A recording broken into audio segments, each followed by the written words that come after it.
ശശി തരൂർ ബിജെപിയുടെ അപ്രഖ്യാപിത സ്ഥാനാർത്ഥിയോ ശശി തരൂർ ബിജെപിയിലേക്ക്, അതാണ് എന്റെ കാഴ്ചപ്പാടിൽ ചർച്ച ചെയ്യുന്നത്. ശശി തരൂർ ബിജെപിയിലേക്ക് പോകാനുള്ള ആഗ്രഹം പ്രകടിപ്പിച്ചതും ചർച്ച നടത്തിയതും അസം മുഖ്യമന്ത്രിയും ബിജെപി നേതാവുമായിട്ടുള്ള ഹിമന്ത വിശ്വകർമ്മയുമായിട്ടാണ്.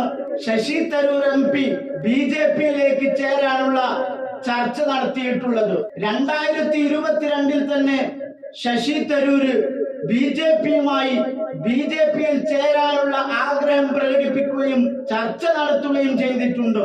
2022 നവംബറിൽ RSS കാര്യകർത്താവ് ഗുരുമൂർത്തിയുടെ ചെന്നൈ മൈലാപ്പൂരിൽ രാധാകൃഷ്ണൻ ശാലയിലുള്ള ഓഫീസിൽ വെച്ച് ചർച്ച നടത്തുകയുണ്ടായി. RSS വഴി ബിജെപിയിൽ ചേരാനാണത്രേ ശശി തരൂർ ആഗ്രഹിച്ചിരുന്നത്.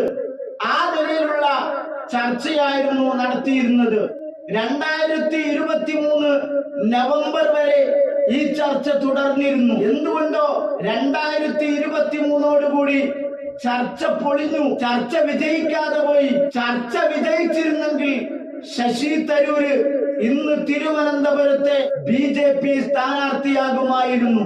കോൺഗ്രസിൽ തന്നെ നിന്നാൽ ഈ അടുത്ത കാലത്തെ ഭരണമൊന്നും കിട്ടില്ല, ഭരണത്തിന്റെ സുഖലോലുപതയിൽ കഴിയാൻ സാധിക്കില്ല എന്ന് തിരിച്ചറിഞ്ഞ ശശി തരൂർ ഒരു മന്ത്രിയാവാനോ ആ മന്ത്രിയുടെ പദവി ഉപയോഗിച്ചുകൊണ്ട് കൈയിട്ട് മാന്താനോ സാധിക്കുകയില്ല എന്ന് തിരിച്ചറിഞ്ഞ ശശി തരൂർ കേന്ദ്ര ഭരണത്തിൽ പങ്കാളിയാകാനാണ് ബിജെപിയിലേക്ക് ചേക്കേറാൻ തീരുമാനിച്ചത്.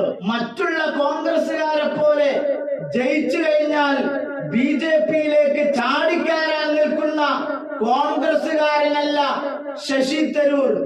അദ്ദേഹം അതിനു മുന്നേ തന്നെ ബിജെപിയിൽ ചേക്കേറാൻ ആഗ്രഹിച്ചിരുന്ന ആളായിരുന്നു എന്ന പരിഹാസക്കുറിപ്പോടുകൂടിയാണ് അഡ്വക്കേറ്റ് ഷൈൻലാൽ ഈ വെളിപ്പെടുത്തൽ നടത്തിയിട്ടുള്ളത്. ഇങ്ങനെ ആദർശമില്ലാതെ ആശയമില്ലാതെ പൊതുജനങ്ങളോട് യാതൊരുവിധ താല്പര്യമോ കടപ്പാടുകളോ ഇല്ലാത്ത നേതാക്കന്മാർ വിജയിച്ചു പോയാൽ ഇന്ത്യൻ ഭരണഘടനയെ പോലും തകർക്കാൻ ശ്രമിക്കുന്ന ബിജെപിക്ക് നേട്ടമായി തീരും. അവർ ഇന്നല്ലെങ്കിൽ നാളെ ബിജെപിയിലേക്ക് പോകാൻ കാത്തു നിൽക്കുന്നവരാണ്. ഇന്ത്യൻ ഭരണഘടന മാറ്റിയെഴുതാൻ ബിജെപിക്ക് സാധിക്കാതെ പോയത് 5 രാജ്യസഭാ MP-മാരുടെ കുറവ് കൊണ്ടാണ്. യഥാർത്ഥത്തിൽ ബിജെപി ഇതര കക്ഷികൾക്ക് രാജ്യസഭാ സീറ്റ് നിലനിർത്തേണ്ടത് അത്യാവശ്യമാണ്, അനിവാര്യമാണ്. ഈ ഘട്ടത്തിലാണ് KC വേണുഗോപാൽ രാജ്യസഭാ അംഗത്വം രാജിവെച്ചുകൊണ്ട് ലോക്സഭയിലേക്ക് മത്സരിക്കുന്നത് എന്നതും ശ്രദ്ധേയമാണ്. KC വേണുഗോപാൽ കോൺഗ്രസിന്റെ അഖിലേന്ത്യാ സെക്രട്ടറിയാണ്. യഥാർത്ഥത്തിൽ കോൺഗ്രസുകാർ ശ്രമിക്കുന്നത് ബിജെപിയുടെ ഭരണം ഒരിക്കൽ കൂടി പൂത്തുലയാൻ വേണ്ടിയോ ഇന്ത്യൻ ഭരണഘടന തിരുത്തപ്പെടാൻ കോൺഗ്രസും ആഗ്രഹിക്കുന്നുണ്ടോ? ഇന്ന് നിലവിലുള്ള ഇന്ത്യൻ ഭരണഘടന കോൺഗ്രസുകാരും അംഗീകരിക്കാത്തതായി മാറിയോ? ഇന്ത്യൻ ജനാധിപത്യം സംരക്ഷിക്കാൻ, ഇന്ത്യയുടെ ഭരണഘടന നിലനിൽക്കാൻ നാം ആരെയാണ് വിജയിപ്പിക്കേണ്ടത്? ആരെയാണ് ഭരണം ഏൽപ്പിക്കേണ്ടത്? ഓരോ വോട്ടർമാരും ചിന്തിക്കേണ്ട ഒന്നാണ്.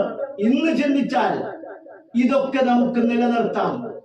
ചിന്തിക്കാതെ പോയാൽ ഇനി ഒരിക്കലും ഇന്ത്യ രാജ്യത്ത് ജനാധിപത്യ ഭരണം ഉണ്ടാവില്ല. മതേതരത്വം എന്നത് പറഞ്ഞുകേട്ട ചരിത്രമായി മാറും. തെരഞ്ഞെടുപ്പ് വാർത്തകളും വിശേഷങ്ങളും അറിയാൻ ആദ്യമായി കാണുന്നവർ ഞങ്ങളുടെ ചാനൽ സബ്സ്ക്രൈബ് ചെയ്യുക, ലൈക്ക് ചെയ്യുക, ഷെയർ ചെയ്യുക.